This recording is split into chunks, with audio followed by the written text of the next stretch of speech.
할렐루야. 아멘. 오늘도 하나님 앞에 나와 예배하면서 또 이 말씀을 나누는데, 나날이 약해져가는 이 세상 가운데에서 우리에게 정말 필요한 것이 영적인 무장이 아닌가 이렇게 생각합니다. 왜냐하면 그리스도인들은 내 의지와 상관없이 그리스도인이라는 이유만으로 영적인 싸움을 할 수밖에 없는 존재들입니다.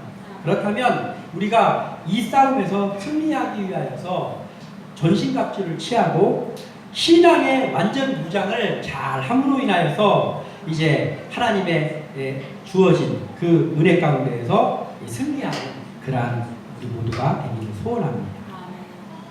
자, 오늘 신앙의 완전 무장이다.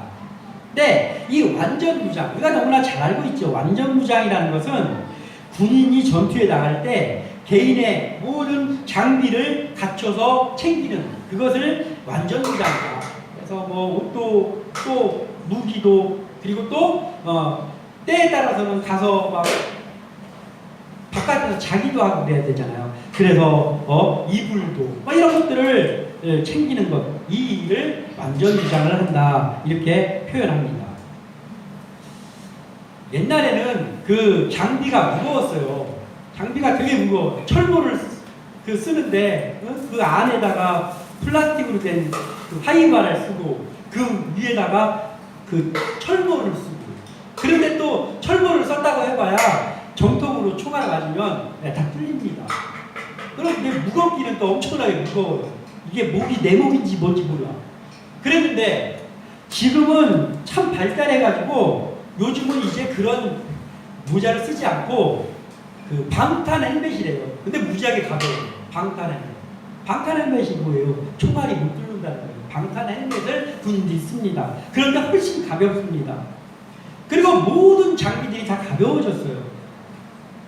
그렇지만은 그럼에도 불구하고 어찌되었든 옛날보다 조금 더 가벼워졌던 뭐 옛날에 무거웠던 간에 중요한 건 뭐냐면 그 완전 무장을 한다는 그 자체가 무겁고 힘이 듭니다.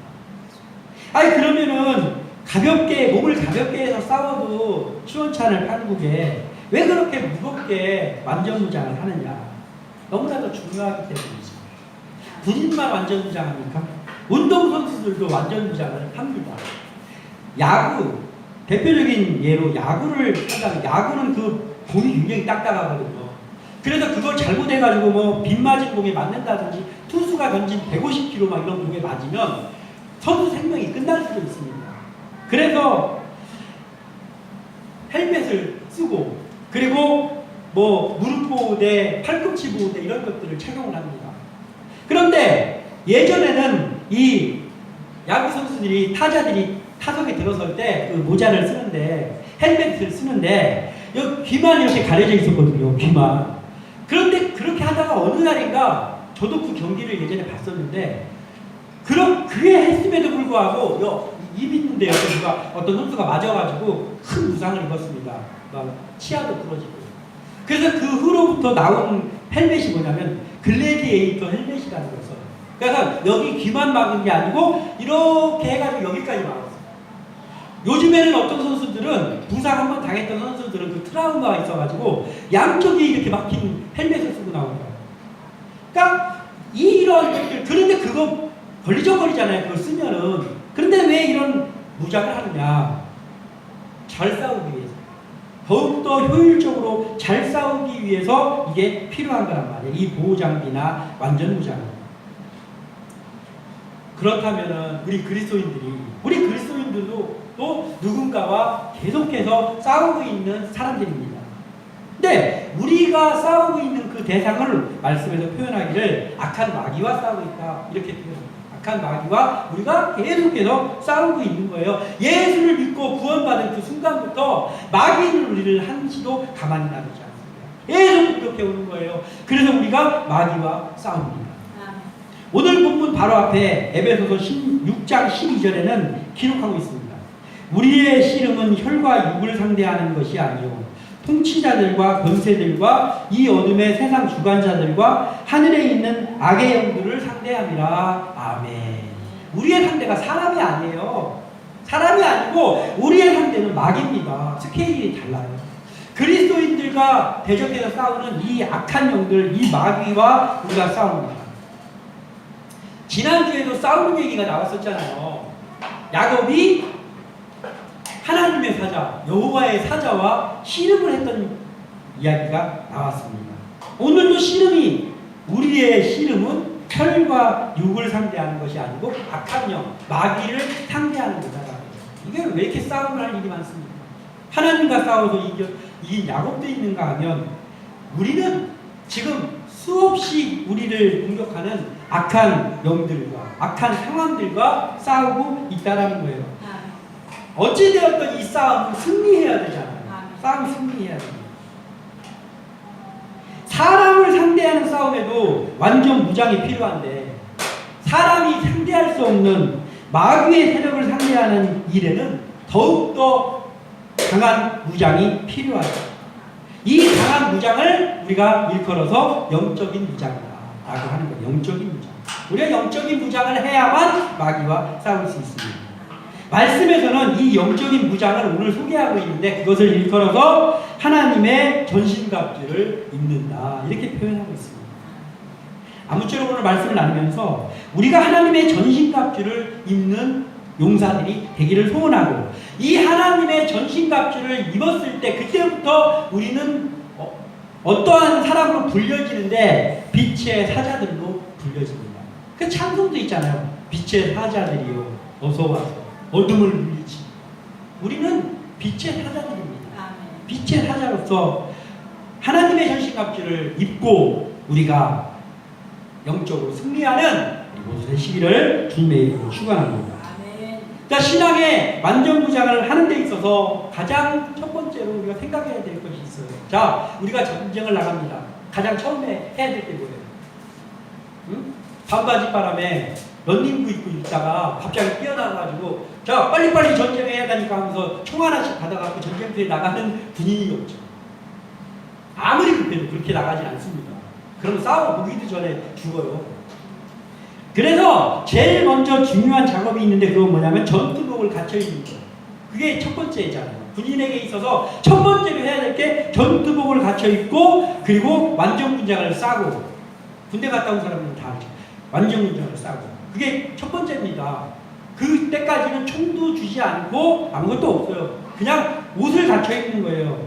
우리의 영적인 싸움에 있어서 옷을 갖춰 입는 그것이 우리에게도 있어야 되겠죠. 우리가 마음을 준비하고 우리가 하나님과 바로 서는 이 전투복을 입는 그 단계가 필요합니다. 이것을 우리는 의와 진리에 서 있어야 된다라고 표현합니다.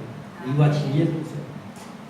오늘 13절을 같이 한번 읽어보겠습니다. 13절 시작. 그러므로 하나님의 전신갑주를 취하라. 이는 악한 날에 너희가 능히 대적하고 모든 일을 행하기에 서기 위함이라. 아멘. 자, 뭐라고 했습니까? 악한 날을 대비해서 전신갑주를 입는다고 했잖아요. 악한 날을 대비해서. 자, 그러면 우리가 먼저 알아야 될 것이 악한 날이 그럼 뭡니까? 언제가 악한 날입니까? 우리가 개인적으로 어떠한 어려운 일이 닥쳤을 때, 이 일이 해결돼야 되는 어떤 문제가 발생했을 때, 즉 어떤 이벤트가 발생을 했을 때 그때를 우리가 악한 날이라고 하느냐? 그것도 악한 날은 맞습니다. 그러나 이 말씀에서 말하고 있는 이 악한 날을 구체적으로 말하자면 우리 다은이가 태어난 지가 이제 3년 정도 됐는데 그 태어나는 그 순간부터 악한 날입니다. 태어나 보니까 악한 마귀가 설치고 있는 세상에 태어난 거예요. 그래서 우리가 사람으로 이 땅에 태어난 그 순간부터 악한 날입니다. 그럼 그 악한 날이 언제까지 계속되느냐? 우리가 천국에 가는 그날까지 되거든요. 그리고 더 넓게 이야기하면 예수님이 오시는 심판의 날까지 계속해서 악한 날입니다. 그러니까 우리가 사는 모든 날이 악한 날이다라는 거예요. 근데 우리는 하나님의 전신갑주를 입어야 되는데 악한 날에 대비하기 위해서 입는다고 했다라고 하면 우리는 어때요? 전신갑주를 무조건 입어야 된다는 얘기죠. 네? 왜냐하면 계속해서 악한 날이니까. 태어나면서부터 악한 날이니까 우리는 계속해서 전신갑주를 입고 있어야 되는 거예요. 자, 오늘 이 말씀에 아까 읽었던 13절에 뒤에 보면 능히 대적하고 모든 일을 행한 후에 서기 위함이라 이렇게 기록하고 있습니다. 자, 여기서 행한 후에, 모든 것을 행한 후에 라는 이 단어가 카테르가사 메노이라는 헬라어입니다. 카테르가사 메노이.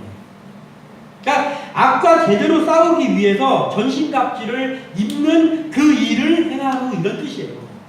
잘못 오해하면 이 말씀을 어떻게 하냐면 우리가 모든 선한 싸움을 싸운 후에 이렇게 잘못 오해할 수가 있거든요. 어감으로 볼 때는 그런 느낌이거든. 그러니까 우리가 모든 영적인 싸움을 다 끝난 후에 이렇게 말할 수가 있는데 그게 아니란 말이에요. 여기서 말하는 거. 여기서 말하는 건 그게 아니고 고작 우리가 전투복 갖춰 입은 후에 이런 거예요. 우리가 이제 본격적으로 싸우기 위해서 우리가 전신갑주를 다 입은 그 후에 그 일을 전신갑주를 입는 일을 다 행한 그 후에 이런 뜻입니다. 그리고 전신갑주를 무엇을 입어야 되는지 이것을 알려주고 있습니다. 자, 싸우는 일은 뭘로 합니까? 싸우는 일은 무기로 하잖아요. 무기로 싸우는 거잖아요. 전투복 입으면 그 전투복 입은 게 싸운 건 아니잖아요. 이제 고작 옷 챙겨 입은 거잖아요. 너 몇 겹 입었어? 나 4겹 입었는데. 나 5겹 입었어. 내가 이겼네. 이 전투가 이렇게 끝납니까? 아니에요. 의와 진리로 서 있는 이 단계가 뭐냐면요. 이 의와 진리의 단계는 뭐냐면 싸우기도 전이에요. 그냥 이제 싸우려고 준비하는 단계예요. 그러니까 이건 뭐예요? 무조건 해야 되는 거예요. 무조건 해야 되는 거예요. 그냥 전투복 갖춰 입은 정도니까. 자, 이 정리해서 말하면은 영적으로 싸우는 우리의 갑옷이 의와 진리라는 거예요. 의와 진리. 그러니까 그냥 갑옷 입은 거예요. 이거 갖고 싸우는 것도 아니에요. 근데 여기서 진리를 이야기하고 있는데 뭐냐면 이렇게 말하고 있잖아요. 14절에 그런즉 서서 진리로 너희 허리띠를 띠고 의의 호신경을 붙이고 이렇게 말하고 있습니다. 여기서 진리로 너희 허리띠를 띠고 우리가 말할 때 진리라고 하면 하나님의 말씀을 진리라고 하잖아요. 예수님을 진리라고 합니다. 그런데 오늘 이 전신갑주를 입는 이 말씀에 있어서의 진리라는 건 허리띠로 우리가 차야 되는 이 진리라는 것은 뭐냐면 우리가 광범위하게 쓰고 있는 이 하나님의 말씀 이 진리를 이야기하는 것이 아니고 참이라는 거예요. 참. 근데 이 참이 뭐냐면 헬라어에서 참이라는 그 뜻을 가지고 있는 단어로 표현하고 있는데 이게 뭐냐면 진실함과 충실함이다 이런 뜻이에요. 진실함. 여기서 말하는 진리. 우리가 허리띠를 차야 되는 이 진리가 진실함과 충실함이에요. 진실함과 충실함. 그러니까 뭐예요? 그리스도인들은 전투복을 입는 게 의와 진리로 서 있는 건데 그게 진실함과 충실함으로 서 있는 거란 말이에요. 그러니까 뭐예요? 그리스도인들은 무조건 진실해야 된다. 진실해도 되고 안 해도 되고가 아니고 내 문제가 아니에요. 선택의 문제가 아니고 전투복을 빨간색으로 입을까 파란색을 입을까의 문제가 아니잖아요. 정해진 전투복을 입어야 돼요. 그 전투복이 진실함과 충실함이에요. 그러니까 그리스도인들은 세상 사람들은 진실한 사람도 있고 안 진실할 때도 있고 약간 좀 요령을 피울 때도 있고 약간 눈 가리고 아웅하는 걸 할 때도 있을지 몰라도 그리스도인들은 무조건 진실해야 돼요. 그리스도인들은 무조건 충실해야 돼요. 왜냐하면 그게 영적인 싸움을 할 이제 준비하는 단계인데 이 준비 단계부터 안 되면은 영적인 싸움을 할 수가 없잖아요. 우리는 누가 뭐라고 하더라. 누가 너희들이 요령이 없네, 고지식하네 할지라도 우리는 무조건 진실함과 충실함을 입고 있어요. 이게 바로 진리와 의로 서 있는 거예요.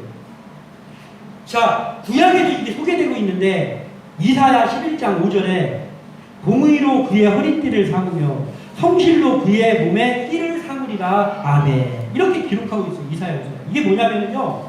이 전 구절에 무슨 얘기가 나오냐면은 이새의 뿌리에서 한 싹이 나며 결실할 것이다. 이렇게 말씀을 하고 그 뒤이어서 나오는 말이 뭐예요? 공의로 그의 허리띠를 삼으며 성실로 그의 몸에 띠를 삼으리라. 그 이새의 뿌리에서 나온 그 한 싹이 그렇게 할 거라는 거예요. 그런 옷을 입고 나올 거라는 거예요. 그게 누구예요? 예수님이잖아요. 예수님이 영적으로 예수님도 전신갑주를 입으셨어요. 예수님인데도. 그 예수님이 전신갑주를 입을 때 공의로 그의 허리띠를 삼으며, 여기서 말한 이 공의의 허리띠가 뭐냐면은 지금 이 에베소서에서 말하고 있는 진리의 허리띠란 말이에요. 공의 그리고 성실, 이걸 예수님이 입으셨다. 우리가 입어야 될 옷입니다. 예수님이 입은 이 옷은 공의와 성실이라고 표현했잖아요. 즉 오늘 표현하는 말씀에서는 의와 진실과 충실, 같은 말이에요. 그래서 예수님도 입으셨는데 우리가 왜 안 입습니까?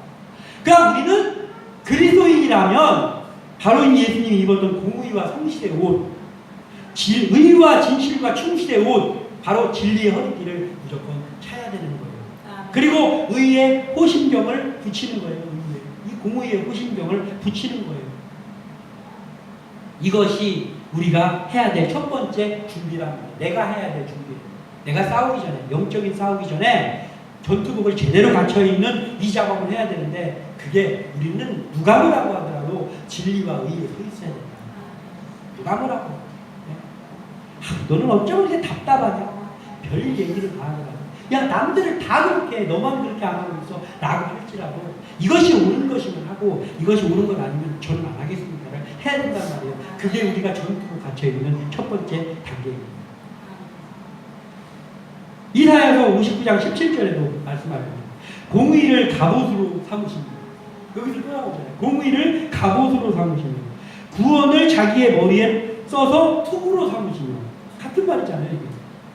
보복을 속옷으로 삼으시며 열심을 입어 겉옷으로 삼으시고. 아멘. 예수님이 이 옷을 입는다고 다 표현하는 거예요. 이 옷을 우리도 입어야 돼요. 공의를 갑옷으로 삼으시며, 이거는 우리의 갑옷이 의라는 거예요. 우리의 갑옷은 의구나. 의로워야 돼요. 예수 믿는 사람들은 무조건 의로워야 돼요. 의로워도 되고 조금 안 의로워도 되고 아니에요. 믿는 자는 의와 진리에 서 있지 않으면 악에게 절대 승리할 수 없습니다. 그냥 이게 악인지 내가 악인지 저게 악인지 모르게 두리뭉실 섞여버리면 아무것도 모르겠어요.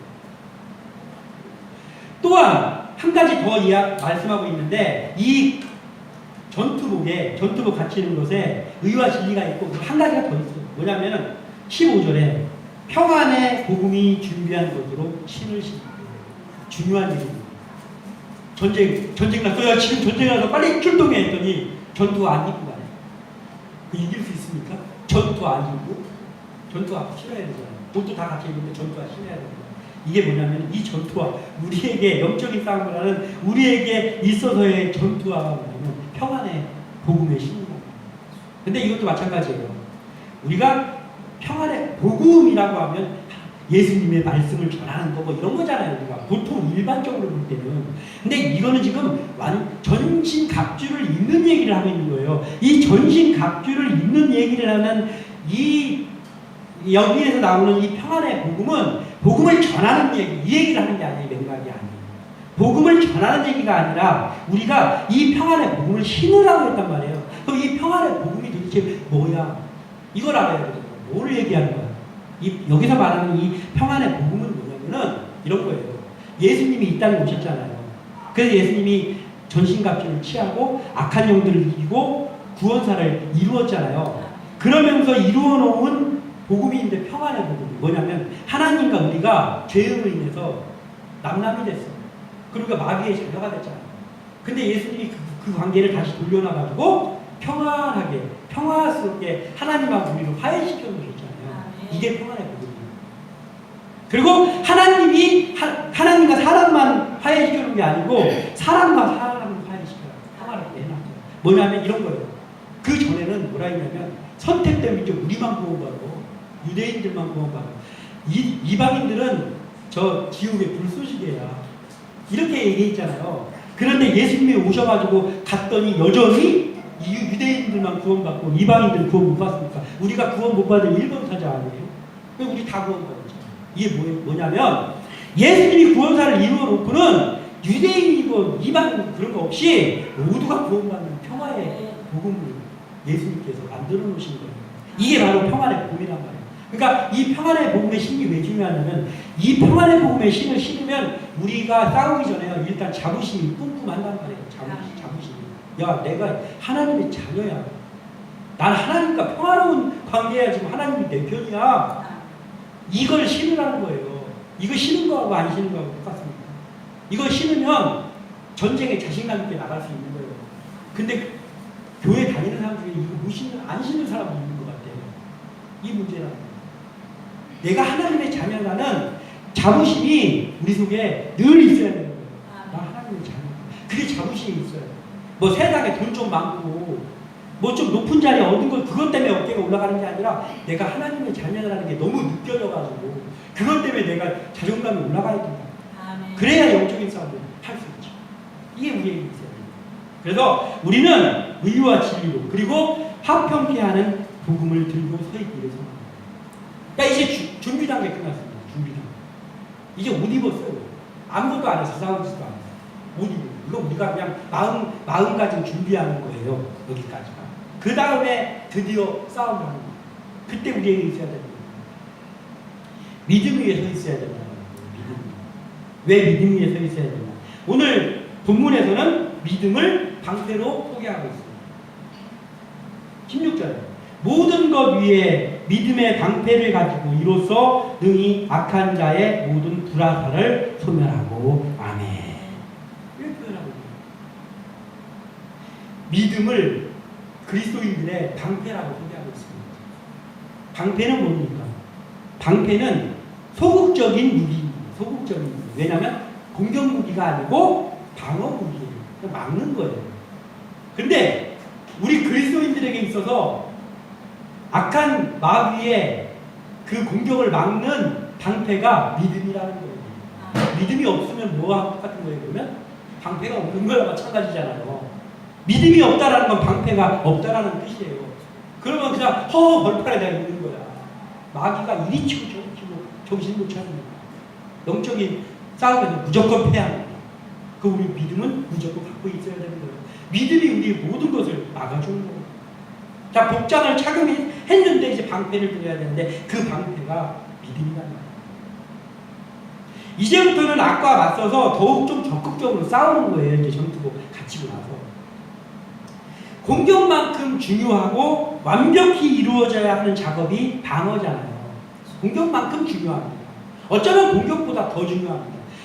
방어에 성공했다는 것은 7, 80%를 승리해놓은 거거든요. 그러니까 우리에게 믿음이 있다면, 오직 하나님만 바라보는 믿음이 있다면 우리는 승리 한 7, 80% 해놓은 거예요. 그 믿음 때문에 이기는 거예요. 믿음이 이기는 이 찬양 있잖아요. 믿음이 이기는 이 찬양 있잖아요. 이게 그러니까 믿음이 있어야 되는 얘기예요.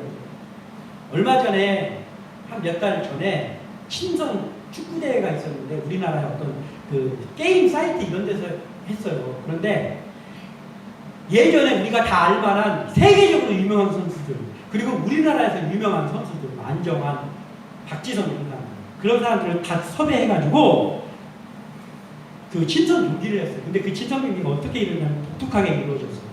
한 팀에는 수비수만 있어요. 예전에 세계적으로 유명했던 수비수들로만 한 팀을 만들어요.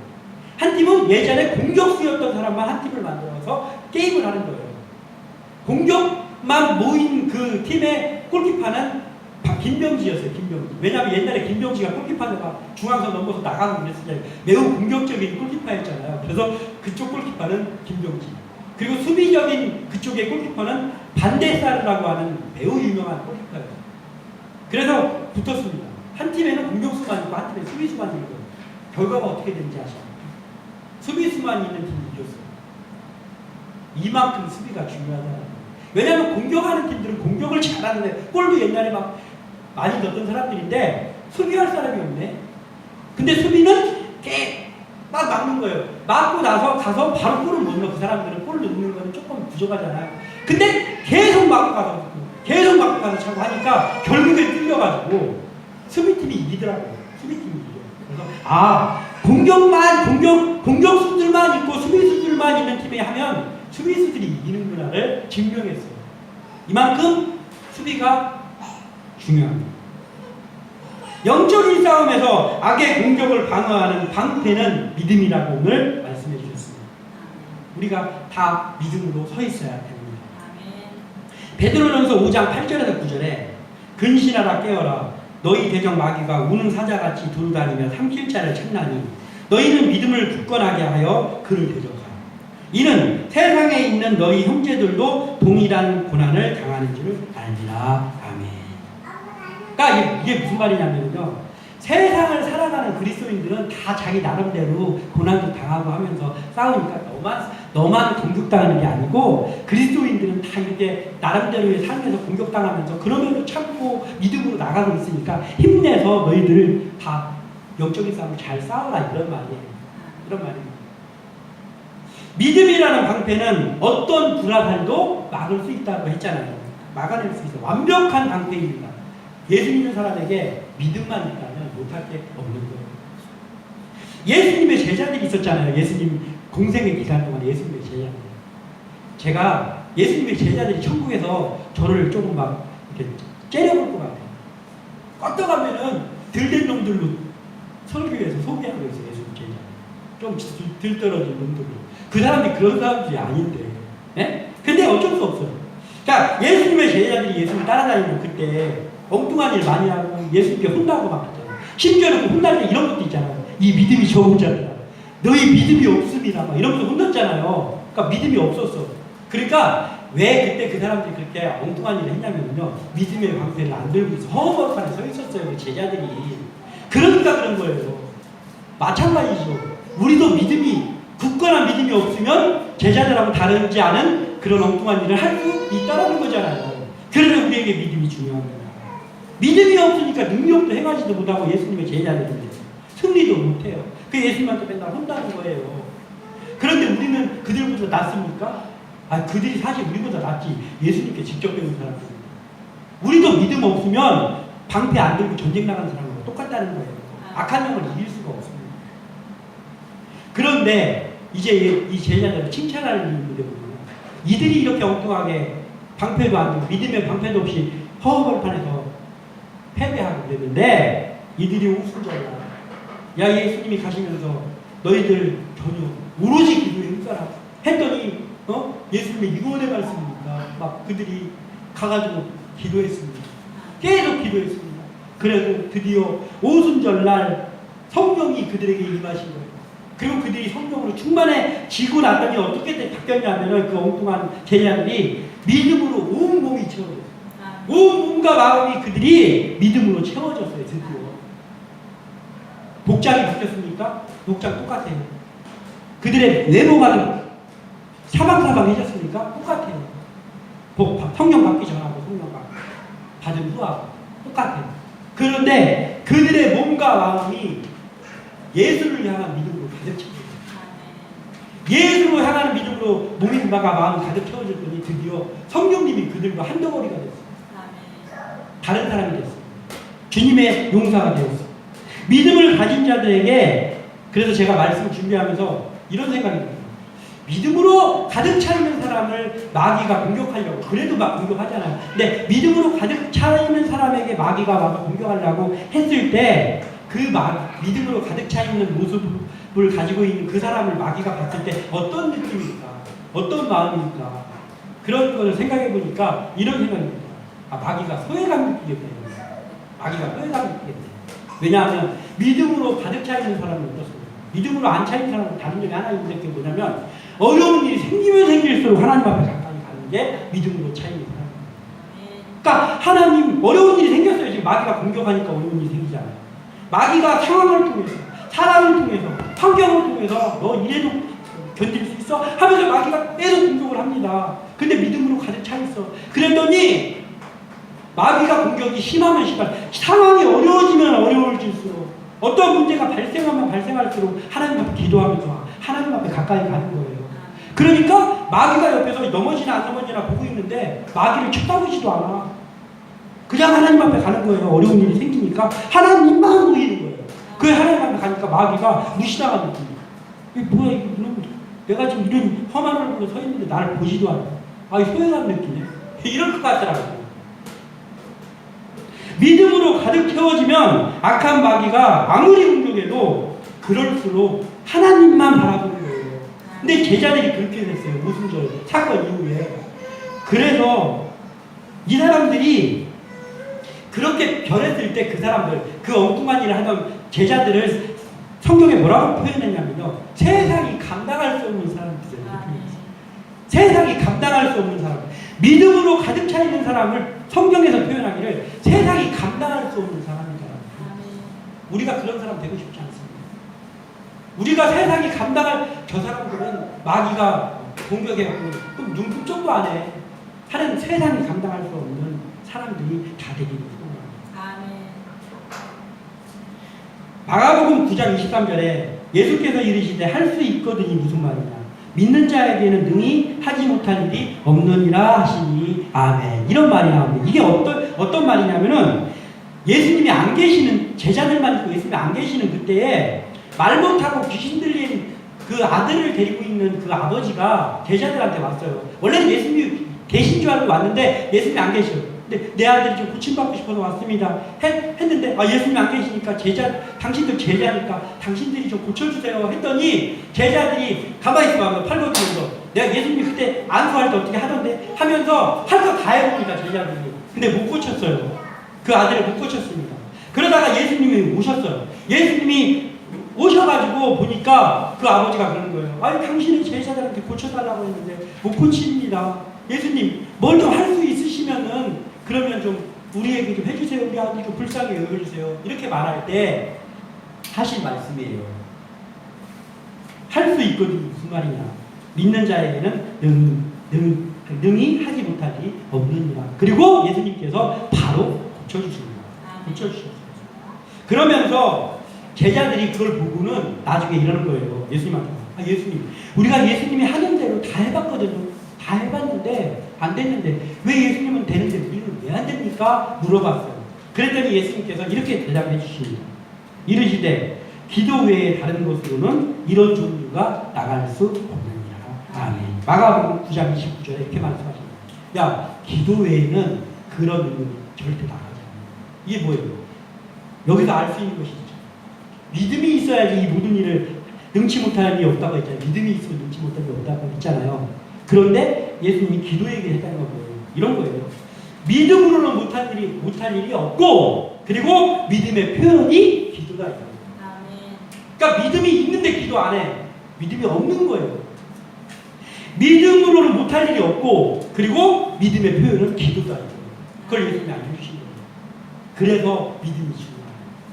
믿음만 가지고 있다면 모든 마귀의 공격, 아무리 심한 마귀의 공격이 있어도 이길 수 있습니다. 그리고 이제 한 가지가 남았습니다. 이제 방어만 계속 하고 있으면은 그것도 뭐 그렇지만은 그 마지막 작업이 남았습니다. 말씀 앞에 서 있어야 된다라는 거. 이건 뭐냐면 이제 지금까지 믿음으로 하는 것은 조금 소극적인 공격입니다. 방어입니다. 소극적인 공격. 이제는 나가서 마귀를 때려 잡아야 되는 거죠. 이게 바로 악에 맞서서 싸우는 도구가 있는데 우리에게 있어서 유일한 무기가 있는데 그게 뭐냐면 말씀이다라는 말씀. 가장 적극적인 싸움의 표현인 악에 대해서 직접적으로 공격하는 거. 근데 그 공격하면서 나갈 때 그때 그 공격 무기가 말씀이라는 말씀. 방어는 소극적인 공격이에요. 그러나 무기를 써서 먼저 공격하는 공격은 적극적인 공격이죠. 이것이 우리에게도 있어야 돼요. 맨날 막기만 하면 됩니까? 악한 영을 물리쳐야 됩니다. 그 무기가 말씀입니다. 말씀을 오늘 본문에서는 성령의 검이라고 표현하고 있습니다. 성령의 검. 자, 17절에 구원의 투구와 성령의 검, 곧 하나님의 말씀을 가지라. 아멘. 이렇게 표현합니다. 그러니까 성령의 검이 곧 말씀이다 이거예요. 우리의 유일한 무기입니다. 자, 성령의 검인 말씀을 가지고 공격에 돌입하는 그리스도인들에게 자신감이 있어야 되잖아요. 들고는 있는데 자신감이 없어. 나가서 이길 자신이 없어. 그러면 한 사람을 떠올리면 되잖아요. 제일 자신감 없는 싸움을 했던 사람 있잖아요. 다윗이. 골리앗하고 싸우고. 자신감이 생깁니까 그게? 거인하고 싸우는데. 그런데 다윗은 뭐라고 했냐면 너는 칼과 창을 단창을 의지하고 오지만 나는 만군의 여호와를 의지하고 간다 하면서 나갔잖아요. 되게 자신감이 있었어요. 다윗이 아무것도 없는 놈이 돌 5개 갖고 있는 놈이 왜 이렇게 자신감이 있어? 우리도 그거 있어야 되잖아요. 그게 왜 그러냐면 하나님의 말씀으로 나갔기 때문에. 그런데 이 다윗에게 자신감을 줬던 그 한 가지가 있어요. 말씀에 검하고 같이 있는 그 한 가지. 그게 뭐냐면 구원의 투구. 구원의 투구.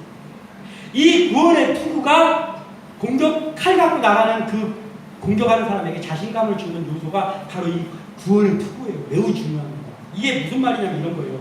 구원의 투구를 썼느냐 안 썼냐의 문제는 매우 중요한데 그게 뭐냐면은 이런 거예요. 구원의 투구를 쓰는 게 무슨 뜻이냐면 이런 거예요. 내가 구원받은 확신입니다. 구원받은 확신, 그것이 너무 확실해. 너무 확실해서, 야, 하나님, 나는 하나님께서 나를 구원하셔서 나는 오늘 죽더라도 천국이다. 나는 오늘 죽으면 무조건 천국 간다는 게 나를 믿는다. 이런 마음을 가진 사람이에요. 그가 말하면 죽음이 두렵지 않은 사람 아닙니까? 구원을 썼다라는 건 죽음을 겁내지 않는다는 거예요. 그런데 그 사람이 달려들면 그게 어떻게 되겠어요? 상대방이. 그런 사람이 왜 이런 거 있잖아요. 사람들이 얘기할 때도 야, 죽음을 겁내지 않으면서 죽기 살기를 달려드는 건 못 외운다 그러잖아요. 그런데 구원의 투구를 쓴 사람이 그런 사람이라는 거예요. 나는 오늘 죽어도 구원을 받는다. 나는 오늘 죽어도 하나님의 저 천국에 이른다라는 확신이 너무나 가슴속에 있는 사람은 자신감이 넘친다고. 다윗이 그런 사람이고 우리도 그런 사람이 돼야 되는 거죠. 그런데 거기다가 하나님의 말씀이라는 검까지 들었어. 무기가 들었어. 그러면 승리를 안 할 수 있습니까? 승리 무조건 합니다. 예수님을 따라다니는 제자들이 구원의 소망이 없을 그때 이승기 사건 그거 하면서 할 때는 예수님을 따라다녔지만 아무것도 아니에요. 헛것팔이었어요. 그런데 오순절 마가의 다락방 이후에 이 구원의 투구를 썼어. 이 사람들이 이 구원의 투구를 쓰고 나니까 다른 사람이 됐습니다.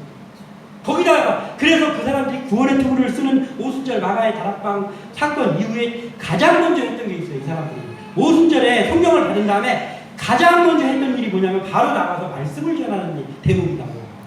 그러면서 베드로가 말씀을 전하. 그런데 이 사람들이 이랬어요. 이 사람들이 그 갈릴리 사람들 아니냐? 이 사람들이 그 무직한 그 사람들 아니야? 그런데 왜 이 사람들이 이런 능력이 갑자기 어디서 생겼냐? 사람들이 보기에도 그 사람들이 딴 사람 된 거예요. 자신감이 넘친 거예요.